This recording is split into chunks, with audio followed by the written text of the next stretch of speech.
acts that the protesters have done have been increasing in their aggressiveness and in their actions related to this protest. Like I said all before, this is not going to get solved out here on the road between clashes between protesters and law enforcement.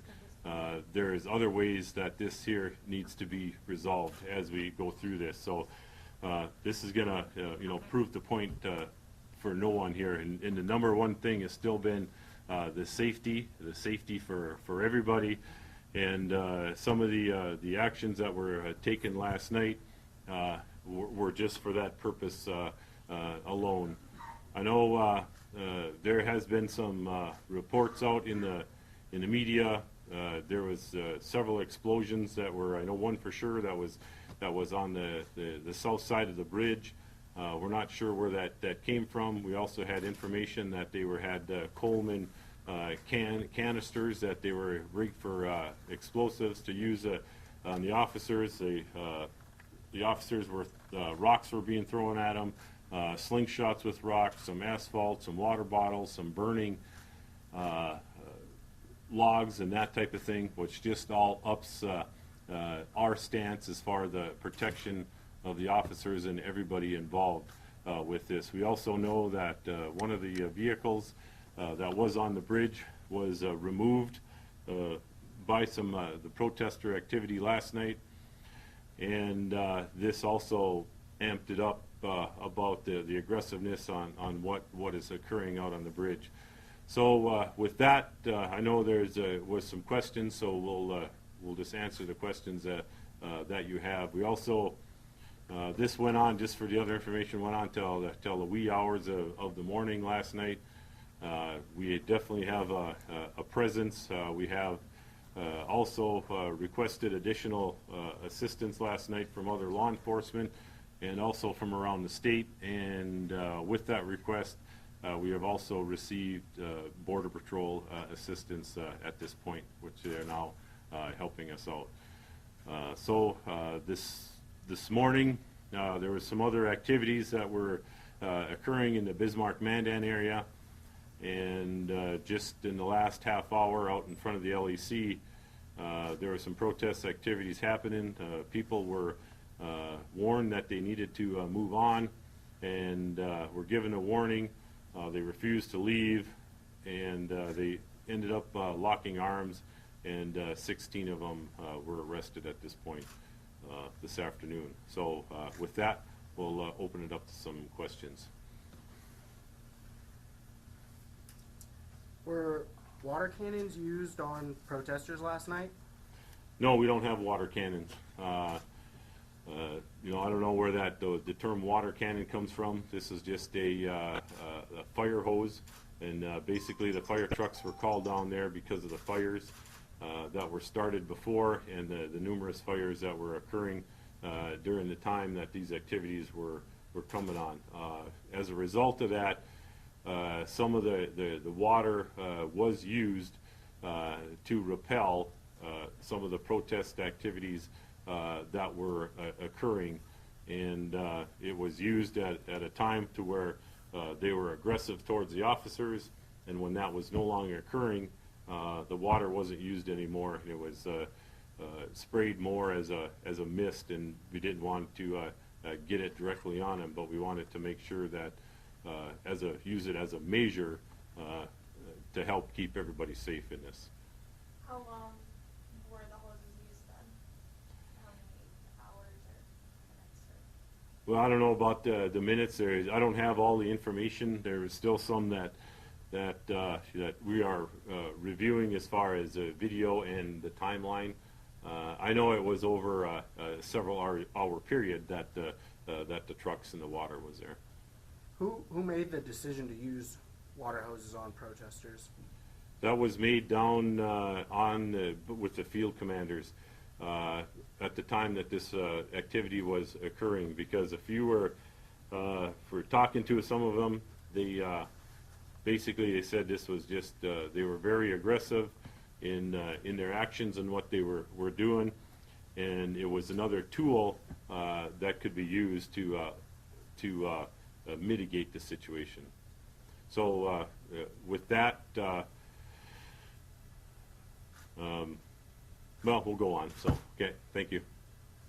Is it a common crowd control tactic to spray people with water? At this, not normally, but in this circumstance, it was the best option that we had at that point. Did officers consider the temperature at the time and the effect that the water would have on people? Yes, it's a consideration, but it's the number one thing is as we're going along here and with the safety of everybody involved, and we're just not going to let people and protesters in large groups come in and threaten officers. That's not happening. So as this was going on, the water was used as a tool to help quell that situation, and when it was no longer necessary, it wasn't used any longer. Why weren't there more arrests made? Is there a reason? There was one arrest last night that was made for an individual who had breached over the I guess the line that's there, the protective line, and that was it. The rest of them were stayed back behind the barriers. But as you can see, is there was also gas that was used, OC spray, to try to help disperse the crowd. But as you're an officer in that situation, to make sure that things stay safe and everybody is reacting, to we use very good control and restraint for the things that were being thrown at the officers at the time. Was it throwing of objects or what? You talked about behaving in a threatening manner. Correct. Yes, there was actually. We had one injury of an officer that a rock. He was hit in the head with a rock. But it was mostly just throwing things. There weren't any other threatening actions. Well, there's all different threatening. There was the circumstances about the Coleman green bottle Colemans being used. That was a threat to throwing at the officers, and there was an explosion behind in the protester area that we don't know where it came from, but it wasn't law enforcement. Could you tell us why the vehicles are still on the bridge? Well, the vehicles are there just because of the safety, everything since the October 27th and the fire on the bridge, that the bridge is still not safe. It has never been deemed to be safe by the Department of Transportation. So we have made and have been in several discussions with DOT throughout this and to get that bridge inspected. But as long as protest activities are occurring down there every day, it's not safe for them to do so, and they will not inspect the bridge until that activity stops. Do you think there is any kind of compromise other than people completely leaving the area that could be come to in order to get the inspectors down there? No, that area has to be free of any protest activities before the inspectors will go down and to make sure that they feel safe when doing their job. It's a very important job to do, and it's something that needs to get done, but can't get done in a safe manner at this point. What would you consider clear the area to mean, or how far would people need to be backed up in order for you to feel that it's safe? Well, that we'd have to determine upon what's going on, but there could be no one around the area of the bridge when this inspection occurs. Is it an issue for law enforcement that protesters tried to remove the cars themselves? Well, yes, it's an issue because we don't even know if the bridge is safe there at that point to be driving on and that type of thing for that. So it is definitely an issue, and the vehicles are left there for that purpose until we can make sure that the bridge is safe for travel. So it's in the best interest of them their safety concerns stopping them from doing it?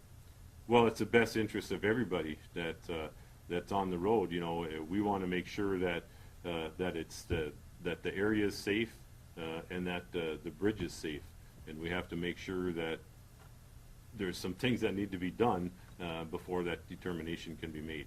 And that's not the determination by law enforcement. That's a determination by bridge inspectors. So with that, I don't know if you want to add anything at this point? Okay. Any other questions? Yeah. How concerned should residents of the Bismarck, Mandan area be in regards to the daily protests that we've been seeing since last week? Well, these activities, as they're going on and happen on a like there's no communication between what's going to take place. We as law enforcement are monitoring the situation day by day on what is occurring, and we react according to that. Just like last night and any other protest activity that occurs, is that we are reactive to what they do. We're not out there looking for anything. We are here reacting to them to make sure that the public and the protesters, when they're doing this, stay safe, but they have to do it in a lawful manner. And the majority of the time, that has not occurred, which then heightens, I guess, the concerns for everybody involved. Okay, and do you guys subscribe to a certain set of crowd control tactics? And if so, what are they, and can we see them? Not sure your question, but So, I mean, I assume that you have training for officers in crowd control riot situations. Is there a specific criteria that you use to train your officers with? I'll answer this.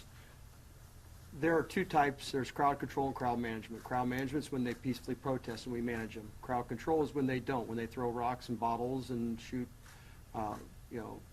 flaming logs at us and stuff like that, then that is crowd control. The manual that we would have is tactical, so we will not share that with you. That is something that we keep because we're not going to share our tactics out in the field with anybody.